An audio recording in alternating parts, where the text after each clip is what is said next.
Tuwang-tuwa ang mga pananim. Pagka ganito kalakas ang ulan, nagwawala ang hangin, oh. Nagwawala ang lakas ng habagat. Grabe.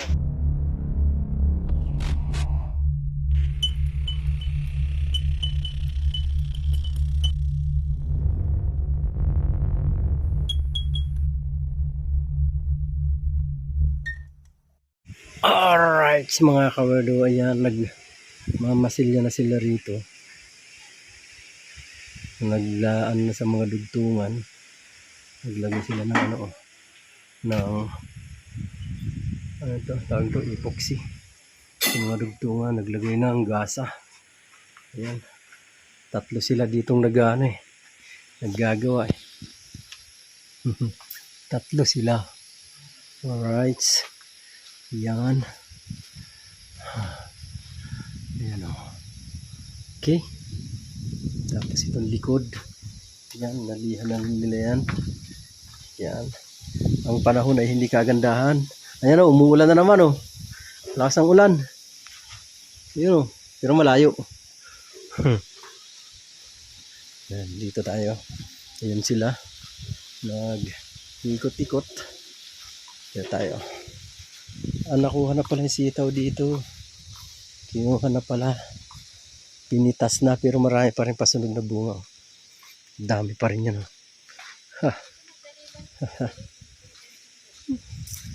Sana makabalik ako dito sa Sabado. Talagang gusto kong makabalik. Kasi gusto kong dapat maararo yun doon. Sa lugar na yun. Tapos na rin naman yung ginagawa namin doon. Tinatabasan namin. Tapos na. Mapuntahan nga muna. Tinabas na pala ng paring tulit yung gitna. Tinabas niya na pala. Pati yun doon. Tinabasan niya na. Hilit. Dito tayo eh. Kit man tayo dito. Ya. Pakita ko lang sa inyo yung ang tinabasan namin dito. Natabas na. Yan o. Tabas na yan. Yan yung natitira eh. Nakita nyo sa vlog ko nung huling vlog ko. Kita nyo yun. Ayan, tapos na siya. Yan. Ayan. Diba? Tapos na. Ito po kasi plano dito is papararo. Yan, nagmula doon sa lugar na yun. Kasi ito mga plat-plat lang na yan dyan. Pararo yan, hanggang doon. Sa ano na yun doon, may plat pa yan dyan sa likod ng bundok na konti. Yan, papararo yan. Kasi, magtatanim dito. Uli, bahala na kung anong maitanim. Basta importante maararo siya. Diba? Pag naararo siya, kahit ano, pwede ka na magtanim. Kahit anong itanim mo. Diba? Yan o. Malinis na yan. Yan. Maganda sana kung aaraw eh. Mga 3 araw na mainit. Matutuyo ito. Pwede na sigaan. Yung iba nga rito sinigaan na ni paring tulits. Hindi nga lang naubos kasi umulan daw nung nagsiga siya. Umulan naman. Kaya hindi naubos lahat. Yan. Diba? Kagabi. Sobrang lakas ng ulan kagabi. Saka sa hangin. Napakalakas. Tingnan nyo ang panahon. May bagyo ba? Panahon nagdidilim. Sarap lang dito. Ganitong panahon dito ka. Wow. Sarap talaga dito. Napakalalim. Ganda dito kami. Sama kang chicks.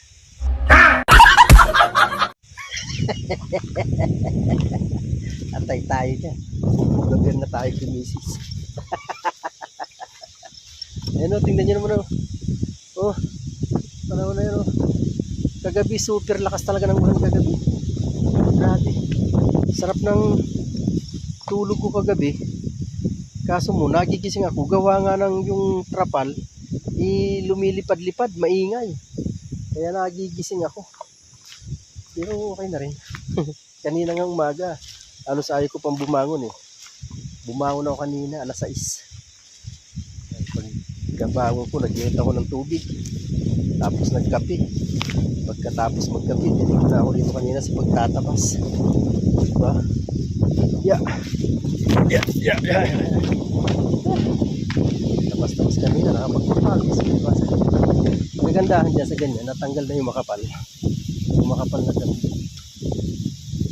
Kasi, yung ganyan, pag tumubuli yan, mas maaluan na yan para sa glass cutter. Hindi na ganyan kahirap. Diba? Yan, nakita nyo yan, mga tinabas na yan. Ilang araw din namin tinira yan paring Tolits. Diba? Sarap talaga dito, ang lamig ng panang. Pasarap. Kung wala lang trabaho sa Manila na naiwan, dito lang talaga ako. Kasi mo, may trabaho doon din. Saka yung estudyante namin. So nga dito every week. Hindi dito, every weekend. Uy, naulan, takbo. Takbo. Takbo. Naulan na. Ayan na. Ayan na. Dilig na ang ulan. Rumaraga sana ang ulan, paparating na. Oh. Paparating na din eh. Ayan na. Ayan na, ayan na, ayan na, ayan na. Ang lakas niya, no? Oh. Dumilim ang paligid eh. Huh? Ay, andun pala yung cellphone ko, baka matuluan. Paktay. Yari. Lakas ang ulan. Ayan na nga, bumagsak na ang ulan. Ang lakas eh.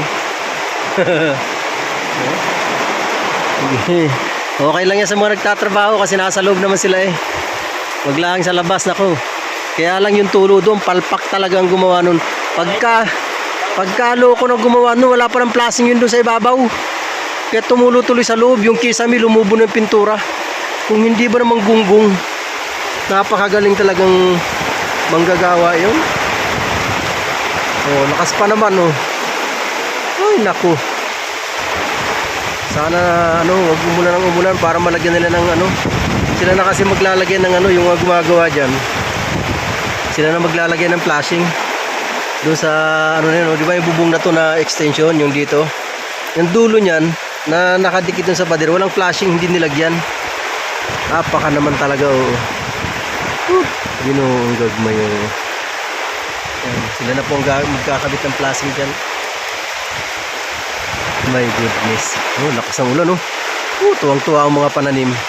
Pagka ganito kalakas ang ulan. Haha. Anong hangin yan? Habagat? Lakas oh. Huh? Uy! Wala! Yari! Yari ang cellphone ko. Naligo na talaga. May kasamang hangin. Talaga naman yan ang unos. Unos. Yan ang hinahanap na ulan. Dumating na. Di ba? Kailangan ng ulan ng mga nakaraan. Ngayon, ayan ang ulan. Talaga naman. Oh? Nagwawala ang hangin, oh. Nagwawala. Ang lakas ang habagat. Grabe. Oh? Sumasayaw ang mga punong kahoy. Nagwawala. Lakas niyan, oh. Oh? Grabe, oh. Bagyo yata rin. Lakas niya, no? Habagat na ganyan mga.